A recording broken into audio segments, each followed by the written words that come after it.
तो दोस्तों हमारा अगला पैटर्न है क्षेत्रफल पर आधारित प्रश्न। क्षेत्रफल पर आधारित जो प्रश्न है दोस्तों, उसमें हमें जो मैक्सिमम टाइम देखने को मिलेगा वह देखने को मिलेगा आयत, वर्ग, त्रिभुज और वृत्त। ठीक, जो आयत का क्षेत्रफल होता है वह होता है लंबाई गुणे चौड़ाई, वर्ग का क्षेत्रफल होता है भुजा गुणे भुजा, और त्रिभुज का क्षेत्रफल होता है 1/2 आधार गुणे ऊंचाई, और वृत्त का क्षेत्रफल होता है पाई r स्क्वायर। यहाँ पर आपको ज़्यादा दिमाग लगाने की ज़रूरत नहीं है, बस जो लिखा है उसे समझने की कोशिश करिए। इसका डिटेल हम लोग मेंसुरेशन में करेंगे। तो आयत का क्षेत्रफल होता है लंबाई गुणे चौड़ाई, यानी आयत का जो क्षेत्रफल होगा अगर लंबाई तथा चौड़ाई दोनों में से किसी में भी थोड़ा परिवर्तन किया जाए, चाहे लंबाई को घटाया जाए या बढ़ाया जाए, तो उसका प्रभाव आयत के क्षेत्रफल पर पड़ेगा। उसी प्रकार वर्ग है, वर्ग की किसी भी अगर वर्ग की एक भुजा बढ़ाई जाएगी तो अगली भुजा स्वयं बढ़ जाएगी, क्योंकि ये दोनों सेम वैल्यू होते हैं। तो अगर वर्ग की भुजा बढ़ाई जाए या घटाई जाए तो इसका प्रभाव इसके क्षेत्रफल पर पड़ेगा। सेम इसी प्रकार से त्रिभुज है, त्रिभुज में आधार, त्रिभुज का क्षेत्रफल है आधार 1/2 गुणे आधार गुणे ऊंचाई। सेम इसी प्रकार त्रिभुज का क्षेत्रफल है 1/2 आधार गुणे ऊंचाई, यानी अगर त्रिभुज के आधार या ऊंचाई में कोई परिवर्तन किया जाए तो उसका प्रभाव उसके क्षेत्रफल पर पड़ेगा। वृत्त है, वृत्त का क्षेत्रफल है पाई r स्क्वायर। यहाँ पर देखते हैं जो 1/2 वैल्यू है या कांस्टेंट वैल्यू है, यह है कांस्टेंट। कांस्टेंट का मतलब होता है कि यह वैल्यू कभी नहीं बदलने वाली है, चाहे जितना आधार और ऊंचाई में परिवर्तन कर लिया जाए। सेम उसी तरह से वृत्त का क्षेत्रफल है पाई r स्क्वायर। r की वैल्यू जो है, r का मतलब यहाँ त्रिज्या से है, रेडियस। तो यहाँ भी पाई जो वैल्यू है ये है कांस्टेंट, यानी त्रिभुज के क्षेत्रफल में परिवर्तन तभी पड़ेगा जब आधार या ऊंचाई में परिवर्तन हो। उसी प्रकार से वृत्त के क्षेत्रफल में परिवर्तन तभी होगा जब त्रिज्या में वृद्धि या कमी हो। इतनी बेसिक चीज़ें हैं, आप ध्यान रखिएगा। हम सवाल लगाते समय डायरेक्ट से डायरेक्ट करने का प्रयास करेंगे, बार बार इन चीज़ों का डिस्कशन नहीं करेंगे। ठीक है, आइए आगे बढ़ते हैं सवाल की तरफ। एक आयत की लंबाई 5% बढ़ाई गई जबकि चौड़ाई 10% बढ़ाई गई। इस प्रकार क्षेत्रफल में कितने प्रतिशत की वृद्धि हुई? तो इन सवालों को करने के कई नियम हैं, लेकिन हम xy/100 मेथड से करेंगे और उस मेथड से यह सवाल बड़ी आसानी से सॉल्व हो जाएगा। देखते हैं कैसे। सबसे पहले देखते हैं लंबाई। लंबाई को यल से हम लोग सिंबल लंबाई का यल होता है, तो लंबाई में वृद्धि हो रही है 5% की, यानी पॉजिटिव होगा, और ये वृद्धि हो रही है 5% की। फिर चौड़ाई में कह रहा है कि 10% की वृद्धि हुई, चौड़ाई, और इसका सिंबल भी होता है, तो चौड़ाई में 10% की वृद्धि हो रही है, तो यह वैल्यू भी पॉजिटिव आएगी। अगर हम इस वैल्यू को x के बराबर मान लें और इसे y के बराबर मान लें, तो जो हमारा फार्मूला है x plus y plus xy/100, इसी फार्मूले पर हम ये वैल्यू उठा के रख देंगे, हमारा सिंपली आंसर आ जाएगा।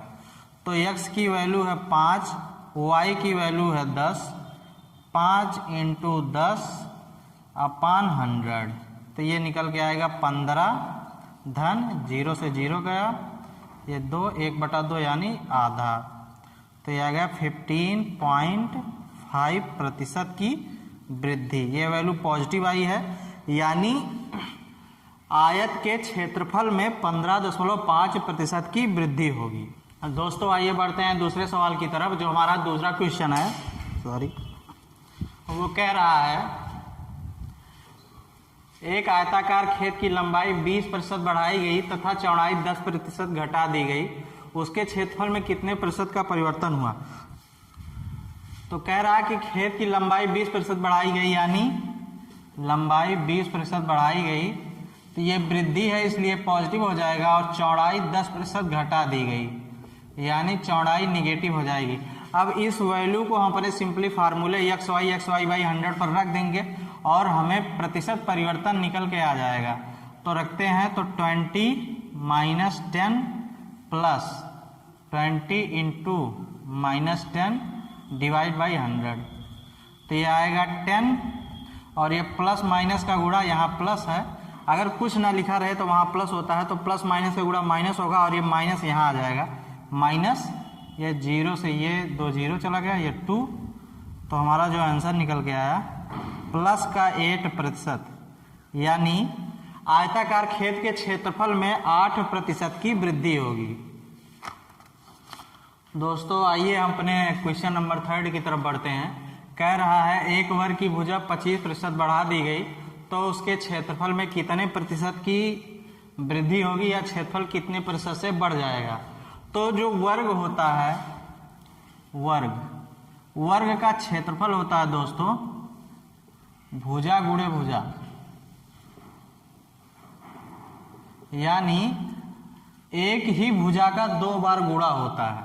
अतः अगर वर्ग के क्षेत्रफल के एक भुजा में 25% की वृद्धि होगी तो यह बात इसमें पहले से ही है कि दूसरी भुजा में भी 25% की वृद्धि होगी, यानी जो लंबाई, इसका लंबाई चौड़ाई ऊंचाई सब बराबर होता है, यानी जो लंबाई में वृद्धि होगी वह 25% की वृद्धि, तो यह वैल्यू पॉजिटिव, और जो चौड़ाई में वृद्धि होगी वह भी 25% की होगी।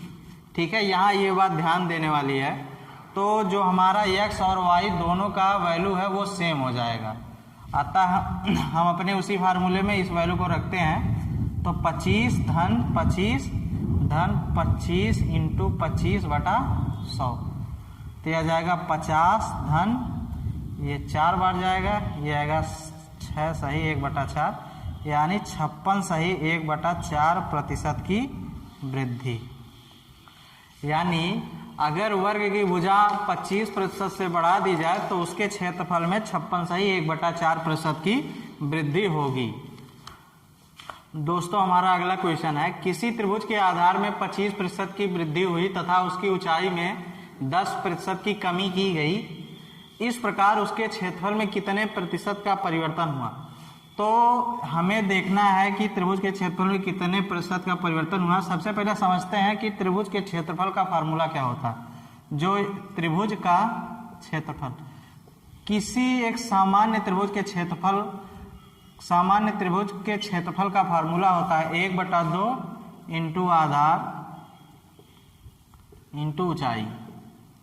ठीक है, यानी त्रिभुज के क्षेत्रफल को आधार और ऊंचाई दोनों प्रभावित कर रहे हैं, अतः इस त्रिभुज के क्षेत्रफल में जो प्रतिशत परिवर्तन होगा या आधार एवं ऊंचाई में हुए परिवर्तन पर डिपेंड करेगा। तो देखते हैं, कह रहा है कि आधार में 25% की वृद्धि हुई, यानी जो बेस है उसमें 25% की वृद्धि हो रही है, इसलिए यह वैल्यू पॉजिटिव हो जाएगी। उसके बाद कह रहा है कि उसकी ऊंचाई में 10% की कमी हुई, यानी जो हाइट है उसमें कमी हो रही है 10% की। अब देखिए हमारी x और y दोनों वैल्यू निकल के आ गई है, इसे हम x y 100 फार्मूले पर रख देंगे और हमारा जो प्रतिशत परिवर्तन पूछा है वह निकल के आ जाएगा। तो हम रखते हैं, तो x 25 minus 10 plus 25 into minus 10/100। दोस्तों ये हो जाएगा 15 और ये यहाँ प्लस है, ये माइनस है, प्लस माइनस का मल्टीप्लिकेशन माइनस हो जाएगा, ये माइनस निकल के यहाँ आ जाएगा। तो 15 माइनस 0 से 0 गया और जब 25 को 10 से भाग देंगे तो आएगा 2.5। तो ये आ गई वैल्यू 12.5% की वृद्धि, यानी त्रिभुज के क्षेत्रफल में 12.5% की वृद्धि होगी। दोस्तों आइए बढ़ते हैं अगले क्वेश्चन की तरफ। किसी वृत्त की त्रिज्या में 10% की वृद्धि हुई तो उसके क्षेत्रफल में प्रतिशत वृद्धि बताएं। यानी जो वृत्त का क्षेत्रफल होता है, यानी वृत्त का क्षेत्रफल वो मैंने आपको बताया हुआ है πr²। r जो है वो त्रिज्या है यानी रेडियस। तो कह रहा है कि त्रिज्या में 10% की वृद्धि हुई, यानी त्रिज्या का देखिए स्क्वायर किया गया हुआ है, यानी ये है r इंटू आर। तो यह जो वृद्धि होगी यह भी 2 बार होगी, यानी x और y दोनों की वैल्यू सेम होगी। x बराबर 10%, ये वृद्धि है तो पॉजिटिव है, y बराबर प्लस 10%, ये भी वृद्धि है। तो जो हमारा क्षेत्रफल में प्रतिशत परिवर्तन निकल के आएगा वह 10 धन 10 धन 10 गुणे 10 बटा 100, ये निकल के आएगा 21% की वृद्धि। 10 10 20 और 0 से 0 गया, ये 0 चला जाएगा, ये वैल्यू पूरी 1 हो जाएगी, ये 1 ऐड हो जाएगा और वैल्यू निकल के आएगी 21%। तो दोस्तों इस प्रकार हमने प्रतिशत क्षेत्रफल में परिवर्तन को देखा।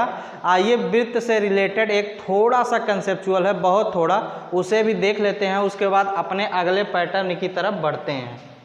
तो हमारा ये लास्ट क्वेश्चन, क्षेत्रफल पर आधारित लास्ट क्वेश्चन, ये लिखा हुआ है किसी वृत्त की परिधि में 5% की वृद्धि हुई तो उसका क्षेत्रफल कितने प्रतिशत से बढ़ेगा।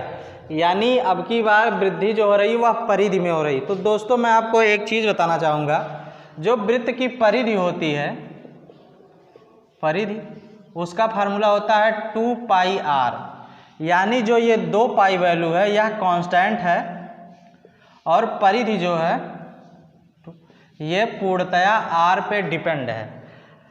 तो दोस्तों अगर परिधि में 5% की वृद्धि हो रही है तो त्रिज्या में भी 5% की वृद्धि होगी। ये इसलिए क्योंकि परिधि का जो फार्मूला है 2πr, उसमें 2π कांस्टेंट है। अतः दोस्तों जो r में वृद्धि होगी वह 5% की होगी, प्लस 5%। तो जो वृत्त का क्षेत्रफल होता है उसका फार्मूला होता है πr², यानी r का मल्टीप्लिकेशन r इंटू आर 2 बार हुआ है, तो यह वैल्यू 2 बार बढ़ेगी। अतः x की वैल्यू भी 5 हो जाएगी और y की वैल्यू भी 5% हो जाएगी, दोनों पॉजिटिव होगा क्योंकि वृद्धि हो रही है।